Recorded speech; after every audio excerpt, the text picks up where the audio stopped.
हमारे साथ झारखंड और मुखिया संघ के प्रदेश अध्यक्ष विकास महतो जी हैं, जिनसे आज हम उनसे जानकारी प्राप्त करेंगे कि अभी कुछ दिनों से हम देख रहे हैं कि हर जगह जांच की बात सामने आ रही है और इनका इस जांच के बारे में क्या कहना है। देखिए, जब आप किसी पद पर होते हैं और कुछ कार्य करते हैं तो ये सब चीज़ें आम होती हैं, परंतु जो भी जांच की बात आती है उस समय ऐसा लगता है कि हम लोगों ने कितनी गलतियां की।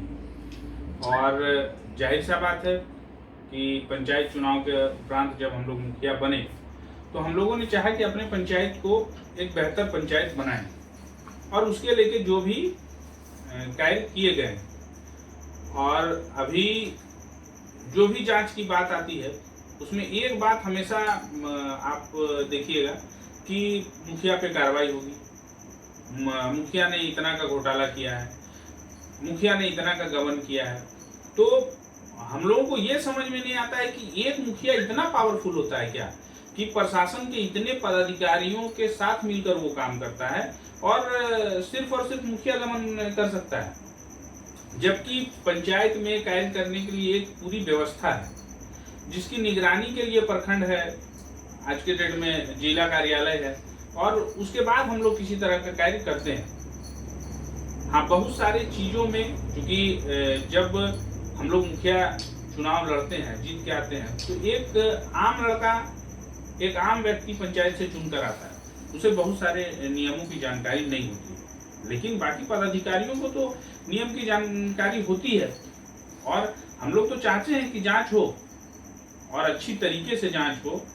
और मान के चलिए कि अगर व्यवस्था परिवर्तन की बात हम लोग करें और आगे व्यवस्था को अगर हम लोगों को सुधारना है तो जांच होनी चाहिए और जो गलतियां हैं वो सामने आए कि किस किस प्रकार से गलतियां हुई हैं, ताकि आगे चलकर इस प्रकार की गलती ना हो। इसमें अगर बार बार जांच की बात कही जाती है तो अगर मान लिया जाए कि आगे जो ग्रामीण युवा हैं वो मुखिया पद में अपना दावेदारी करते हैं, अगर बार बार जांच की बात कही जाती है तो फिर वो पीछे हट जाएंगे, इसमें क्या करना चाहेंगे आप? जो भी ग्रामीण हैं या ग्रामीण युवा बोलिए, ग्रामीण में जो अच्छे व्यक्ति हैं वो चाहते हैं कि हम चुनकर आएंगे तो हम अपने पंचायत में बेहतर कार्य करेंगे। लेकिन एक व्यवस्था, एक सिस्टम है कि पंचायत चुनाव को झारखंड में लगभग क्या 10 साल हो चुके हैं, ये हमारा दूसरा कार्यकाल समाप्त हो चुका है, लेकिन शक्तियां पंचायतों को नहीं प्राप्त हुई। जैसे पंचायत कार्यालय खुले, पंचायतों को कर्मी मिले और सारे जो भी कर्मी हैं, जो कर्मी का जो मुख्यालय रहता है वहाँ रहते हैं। जैसे अगर प्रखंड की बात कीजिए तो प्रखंड विकास पदाधिकारी हो गए, अंचल अधिकारी हो गए, अपने प्रखंड मुख्यालय में रहते हैं। उसी प्रकार पंचायत सचिवालय है और पंचायत सचिवालय पंचायत सचिव का मुख्यालय है। जो भी राजस्व कर्मचारी हैं या रोजगार सेवक है, जो भी उनका मुख्यालय है, तो वो भी अपने पंचायत क्षेत्र में रहे, ना कि वो ब्लॉक में रहे या फिर घर से आना जाना करें। जब तक हमको कर्मी नहीं मिलेंगे और कर्मियों को बेहतर जानकारी हो, मुखियाओं को समुचित जानकारी हो, मुखिया को ट्रेनिंग मिले, ये सब चीजें जब तक नहीं होगी तब तक मुझे लगता है कि किसी के चाहने से भी नहीं परिवर्तन हो सकता है। एक युवा चाह भी रहा है कि हम मुखिया बन के मान के चलिए अपने पंचायत की तस्वीर को बदल देंगे, लेकिन इस सिस्टम में आके वो पिस जाता है, उसकी सारी अच्छाई धरी की धरी रह जाती है, क्योंकि उनके साथ उनके सचिव को काम करना है। तो कई बार ये भी देखा जाता है कि जो मुखिया है वो अज्ञानता के वश में जो है अज्ञानता का ही मामले के शिकार हो जाते हैं, उनको जानकारी नहीं रह पाती है। इस समय क्या कहेंगे आप? देखिए, सर्वप्रथम तो अगर आप किसी चीज के लिए अपने आप को योग्य मानते हैं तो उसकी जानकारी आपको रखनी चाहिए। मान के चलिए अगर मैं मुखिया पद पे खड़ा हो रहा हूँ तो मुखिया का क्या कर्तव्य है, क्या दायित्व है, ये कम से कम किताब के पन्नों में तो हम अवश्य पढ़ें, क्या, ताकि कोई भी जो हमारा कर्मी है, हमारे साथ में जो काम करने वाले हैं, वो हमको मिसगाइड नहीं कर सके, वो हमको मान के चलिए नहीं बता सके, नहीं बोल सके नहीं मुखिया जी ये तो सही है, इसी हिसाब से आपको काम करना होगा। अभी आज के डेट में मान के चलिए कि जो भी कार्य हुए हैं पंचायत में, चाहे सोलर जल मीनार की बात कर लीजिए, चाहे आप स्ट्रीट लाइट की बात कीजिए, सोलर लाइट की बात कीजिए, तो वो मान के चलिए कि ग्राम सभा में बात आई, कार्यकारिणी में हुई। उसके बाद हमने और पंचायत सचिव, जहां हमारा हस्ताक्षर होता है, हमारे पहले पंचायत सचिव का हस्ताक्षर होता है, उसमें बजाते अभिलेख बनता है। अगर जल मीनार की बात कीजिए तो उसमें एस्टिमेट बनता है, एस्टिमेट बनाने वाले जेई हैं, एई हैं। उसके बाद लाभुक समिति बनता है, फिर उस पर कार्य किया जाता है। बहुत सारे जगहों पे हुआ है ऐसा कि मान के चलिए प्रखंड के कुछ पदाधिकारी हैं या जिला के कुछ पदाधिकारी हैं, उनका बेवजह दबाव हो जाता है। वो बोल देते हैं कि नहीं फला का काम अच्छा है जी, इन्हीं से आप काम करवा लो। उस समय क्या होता है कि मुखिया मजबूर हो जाता है और पंचायत सचिव उनके बातों पे आके लग जाते हैं। तो ये सब चीज़ों का हम लोगों को सामना करना पड़ता है। और मान के चलिए जो भी चीज़ें पंचायत में हुई हैं, मान के चलिए जेई पढ़ा लिखा है, उसको पूरी जानकारी है। उसके ऊपर जो सहायक अभियंता होते हैं वो पढ़ लिख कर आते हैं, वो बजटे एग्जाम पास करके आते हैं। हमारा तो मान के चलिए 5 साल का दायित्व है, लेकिन वो तो एग्जाम पास करके आते हैं और वो सेवा के लिए आते हैं और बढ़िया काम करने के लिए आते हैं, लेकिन वो भी नहीं करते हैं। आज पंचायत सचिव, जिनको पूरी जानकारी होनी चाहिए पंचायत के विषय में। अब एक बात बताइए कि जैसे राज्य चल रहा है या जिला चल रहा है, तो अगर पूरे राज्य में कहीं किसी विभाग में गलती होती है तो उसके लिए सीधा जिम्मेवार मुखिया होता है, मुख्यमंत्री होते हैं क्या? तो पंचायत है, पंचायत में भी वही सिस्टम है, वही विभाग है, उसी तरह का हम लोग काम करते हैं। तो सीधे तरीके से हम जिम्मेवार कैसे होते हैं? जो जिस जगह पे दोषी है वहाँ उस पर कार्रवाई होनी चाहिए। लेकिन हर बार ठीकरा जो मुखिया पर ही फोड़ दिया जाता है। देखिए, हम लोग जनप्रतिनिधि हैं, हमें 5 साल बाद चुनाव में जाना है। हमारे पंचायत में बहुत सारे हमारे विरोधी होते हैं जो हमारे अगेंस्ट चुनाव लड़ते हैं। सभी को मेरा एक चीज कहना है कि मुखिया के बदल जाने से व्यवस्था नहीं बदल जाएगी, मुखिया के बदल जाने से पंचायत नहीं बदल जाएगी, जब तक उन व्यवस्थापकों को नहीं बदलिएगा। आज के डेट में जो भी मुखिया का प्रतिद्वंदी होता है वो आगे की तैयारी भी कर रहे हैं, तो उन सभी के लिए मेरा शुभकामनाएं। लेकिन जब आपको पंचायत सचिव अगर आपके पंचायत क्षेत्र में नहीं रहेगा, नहीं मिलेगा, तो आप भी अपंग हो जाइएगा, आपको उसके अनुसार से चलना होगा। जब आप पंचायत में किसी काम के लिए ब्लॉक में आइएगा और ब्लॉक में जब विधि व्यवस्था की बात हो जाती है तो सारा सपना वहीं चकनाचूर हो जाता है। तो मान के चलिए कि जब हम तो हमेशा से शुरू से जब से मुखिया संघ बना है हम लोग व्यवस्था के लिए लड़ रहे हैं कि पंचायत को जितनी शक्तियां मिलनी चाहिए वो पंचायत को दीजिए। अब अगर मान के चलिए कि राज्य के मुख्यमंत्री हैं और उनके सचिव का पावर अगर भारत सरकार अपने पास रखे तो झारखंड सरकार क्या विकास कर पाएगी? उसी प्रकार पंचायत की जो सरकार है, बोलने के लिए तो हम लोग को पंचायत का मुख्यमंत्री बोला जाता है, लेकिन पंचायत के मुख्यमंत्री को उतनी पावर दीजिएगा तब तो। मुखिया तो इतना नीरी प्राणी है कि अपने सचिव को भी नहीं बदली कर सकता है। अगर मेरा सचिव हम जान भी रहे हैं कि वो गलत कर रहा है, उसके खिलाफ अगर हम लोग लिखित भी देते हैं तो कार्रवाई नहीं की जाती है। तो इन स्थितियों के साथ हम लोगों को काम करना पड़ता है।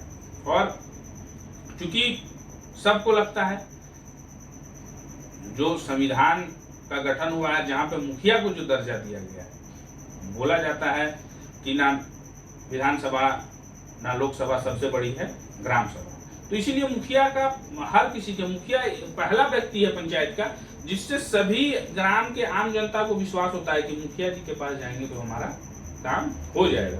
लेकिन उतनी शक्तियां पहले मुखिया जी को मिले तब तो। इसलिए पंचायत में कुछ भी होता है तो मुखिया के बारे में ही बोला जाता है कि नहीं मुखिया गलत है, लेकिन कभी भी लोग व्यवस्था के बारे में नहीं बोलते हैं। हमारे साथ कभी भी अखबार के पन्नों में नहीं आता है कि पंचायत सचिव पे कार्रवाई होगी, सीधा सीधी के मुखिया जेल जाएंगे, मुखिया पे कार्रवाई होगी।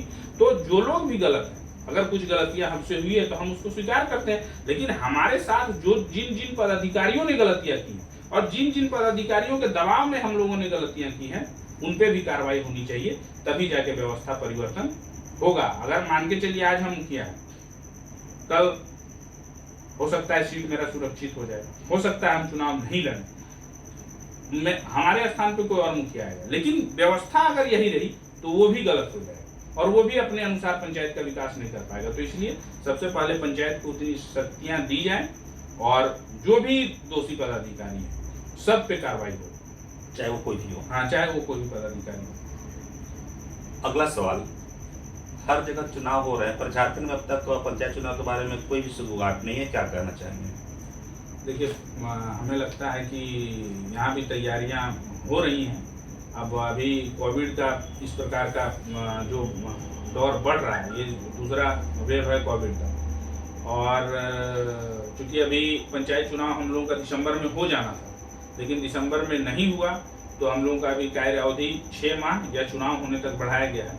और प्रखंड स्तर पे इसकी तैयारी चल रही है कि बूथ वाइज सबकी गणना की जा रही है, किस बूथ में क्या आवश्यकता है, कहाँ रैंप बना है, कहाँ पानी की व्यवस्था नहीं है, उन सब चीज़ों पे तैयारी हो रही है। और जो आरक्षण रोस्टर है उस पर भी कार्य चल रहा है। हमें लगता है कि इस साल के अंत तक अगर सब कुछ ठीक रहा और राज्य सरकार ने चाहा तो इस साल के अंतिम तक चुनाव हो जाएगा झारखंड में। जांच को मुखिया संघ द्वारा किस रूप में देखा जा रहा है? मुखिया संघ तो चाह रहा है कि जांच हो जाए, और चूंकि परिवर्तन की बात मुखिया संघ ने हमेशा कहा है, तो परिवर्तन कब होगा? जब तक आज के डेट में एक मुखिया का मानदेय क्या है? 1000 रुपया, और उसको पंचायत में समाज सेवा के रूप में काम करना है। सबसे पहले जिनकी सैलरी 60,000 है, जिनको रहने के लिए आवास का भत्ता मिलता है, जिनको घूमने के लिए गाड़ी दी गई है, जो बजटे जेपीएससी पास करके आए हैं, उन लोगों पे तो सबसे पहले कार्रवाई हो। वो ऐसे पदाधिकारी हैं कि नहीं, ये सब चीज गलत होना भी नहीं चाहिए और नहीं होना। आज के डेट में मैं तो दावे के साथ कहता हूं कि अगर इसकी विशेष रूप से जांच हो गई तो कितने पदाधिकारी जाएंगे, इसका कहना ही नहीं है। ठीक है, हमारे कुछ मुखिया हो सकते हैं कि गलत हैं, मैं भी कह रहा हूं कि अज्ञानतावश हम लोगों से, लेकिन जिसको पूर्ण जानकारी रखनी चाहिए नियमों की, वो जानकारी नहीं रखे। और उन्होंने जब फाइल को बढ़ाया और उन्होंने जब लिखा कि नहीं ये चीज ठीक है, इस पे आप काम कर सकते हैं, तो मुखिया ने साइन किया। मुखिया ने तो पंचायत के भले के लिए किया कि नहीं ठीक है, हो नियमावली में हो सकता है कि कुछ गलतियां हम लोगों ने की हैं, लेकिन अगर आगे से ये गलती नहीं दोहरानी है और आगे से अगर व्यवस्था का परिवर्तन चाहिए, तो दोषी जो भी पदाधिकारी, चाहे वो किसी वर्ग का, चाहे वो पंचायत सचिव हो, चाहे वो कनीय अभियंता हो, सहायक अभियंता हो या प्रखंड के पदाधिकारी हो, सभी पे कार्रवाई होगी, तभी जाके ये व्यवस्था परिवर्तन होगा। और उन लोगों के अंदर में एक डर आएगा कि नहीं, इस तरह से करेंगे तो हम पे कार्रवाई हो सकती है। पिछले कार्यकाल में आपको मैं बता देना चाहता हूं कि 153 मुखिया का वित्तीय शक्ति जब्त हुआ, परंतु एक भी सचिव पे कार्रवाई नहीं। तो भाई मुखिया ने गलत किया तो मुखिया को तो आपने मान लीजिए उसका वित्तीय शक्ति जब्त कर लिया, लेकिन एक भी सचिव पे आपने कार्रवाई नहीं किया। उनके जगह अगर उप मुखिया भी जीत के आए तो फिर वही सचिव उनको मिला और उन्होंने फिर मिलके वही गलतियां की, वही गलत काम किया। तो उनके अंदर भी एक डर होना चाहिए कि अगर हम गलत करेंगे तो हमारी नौकरी जा सकती है, तभी जाके पंचायत बदलेगा और तभी जाके झारखंड बदलेगा। नहीं तो इसी प्रकार ये व्यवस्था चलती रहेगी। क्योंकि आज एक बात आप समझिए कि पूरे राज्य में 4400 पंचायतें हैं, लेकिन आप मॉडल के रूप में देखिएगा तो 5 पंचायत 6 पंचायत, तो क्या 5 और 6 लोग ही योग्य हैं 4400 में? क्या बाकी आज के डेट में मान के चलिए कि 4400 में अगर 5 लोग हैं तो या 10 लोग हैं तो क्या 4399 लोग, क्या 90 लोग गलत ही हैं? तो ऐसा नहीं है। ये जो व्यवस्था है, व्यवस्था की चपेट में लगभग लोग आ जाते हैं और इसका विरोध सब कोई नहीं कर पाते हैं कि एक सचिव का, अपने सचिव का हम कैसे विरोध करेंगे? हम उसका ट्रांसफर नहीं करवा सकते, हम उसके खिलाफ लिख के देते हैं तो कार्रवाई नहीं होती है। और उसके साथ हमको मिलकर पंचायत का विकास करना है। अगर पंचायत में हमारा जो राशि आया वो खर्च नहीं होगा तो हमारे विरोधी हम पर हावी हो जाते हैं। तो इसी चक्कर में मुखिया पिसता रहता है। तो इसके लेके हम लोग चाहते हैं कि जो भी जांच हो, जांच निष्पक्ष तरीके से हो और जो भी दोषी है उन पे कार्रवाई हो, तभी जाके गांव की तस्वीर बदल सकती है। अगला सवाल है, पंचायत सचिव द्वारा बार बार कहा जाता है कि जितने भी कमी है वो मुखिया के रूप में ही देखा जाता है। आप देखिए, पंचायत सचिव हमारा सचिव है, उसको पंचायत भवन में रहना चाहिए। पंचायत भवन में वो रहते नहीं हैं, पंचायत क्षेत्र में आवास लेकर भी वो नहीं रहते हैं। आज के डेट में वो या फिर अपने घर से आते हैं, घर से उनका निकलने का टाइमिंग देख लीजिए, 10 बजे निकलते हैं, 12 बजे आएंगे, 2 बजे तक रहेंगे और 3 बजे फिर अपना प्रखंड कार्यालय आ जाएंगे। एक घर से 1.5 घंटे का समय वो पंचायत सचिवालय में देते हैं। लेकिन नियम क्या कहता है कि 10 बजे से लेकर 5 बजे तक पंचायत सचिव को बैठना है, लेकिन वो तो बैठते नहीं है। रोजगार सेवक का क्या काम है कि 10 बजे से लेकर 5 बजे तक पंचायत में बैठे, पंचायत क्षेत्र का पूरा भ्रमण करे, जितना भी कार्य चल रहा है, जो भी चीज योजनाएं चल रही है, उनको देख रेख करना है। और आज के डेट में मैं तो कहीं भी कहता हूँ कि सर्वप्रथम पंचायत सचिव जांच करके फाइल हम लोगों को देता है। ग्राम सभा होती है तो पंचायत सचिव रहते हैं, कार्यकारिणी होती है तो पंचायत सचिव रहते हैं, जो भी योजनाएं होती हैं तो उसमें पंचायत सचिव के द्वारा किया जाता है। इसमें ये तो उल्टा दोषारोपण है कि मुखिया जी नहीं कर रहे हैं। अरे भाई मुखिया जी क्या करेंगे, आप पंचायत में आके बैठिए, पंचायत में रहिए। हम तो पंचायत के बीच के लोग हैं, हम तो उसी पंचायत में रहना है और हम अपने पंचायत का बेहतर विकास क्यों नहीं करेंगे? क्योंकि कल के डेट में भले हम लोग मुखिया रहे ना रहे, लेकिन उस पंचायत के निवासी रहेंगे, उस पंचायत में हमको रहना है और हम लोग मान सम्मान के लिए मुखिया का चुनाव लड़े। हमारा यहाँ कोई मानदेय का सिस्टम नहीं है और हम लोग यहाँ नौकरी करने के लिए नहीं आए, हम लोग यहाँ सेवा करने के लिए आए और वो है नौकरी करने के लिए आए तो उनको नौकरी करनी होगी और 10 बजे से लेकर 5 बजे तक पंचायत सचिवालय में रहना होगा, तभी तो। नहीं तो पंचायत वासी आज प्रखंड कार्यालय का चक्कर क्यों लगाना पड़ता है? पंचायत सचिवालय तो सभी पंचायतों में बना हुआ है लगभग, लेकिन पंचायत सचिव नहीं रहते हैं। तो ये सब चीजें हैं कि इधर उधर की बात करने के लिए है कि मुखिया जी के द्वारा नहीं किया जा रहा है या मुखिया जी रुचि नहीं लेते हैं। हमको लगता है कि बिना मुखिया के पंचायत में एक भी काम कर पाना संभव नहीं, तो इसलिए और मिल के काम करना है। लेकिन हाँ, जिस दायित्व के साथ उन्होंने नौकरी ली है उसको उनको निभाना होगा। पंचायत सचिवालय में 10 बजे से लेकर 5 बजे तक का समय उनको देना होगा, पंचायत क्षेत्र में उनको आवास लेकर रहना होगा। बहुत बहुत धन्यवाद मुखिया जी, जिन्होंने तमाम जानकारी देते हुए यह कहा कि अगर मुखिया पर कार्रवाई हो, अगर गलत हम भी हैं तो हमारे ऊपर भी अधिकारी हैं वो भी गलत हैं। धन्यवाद।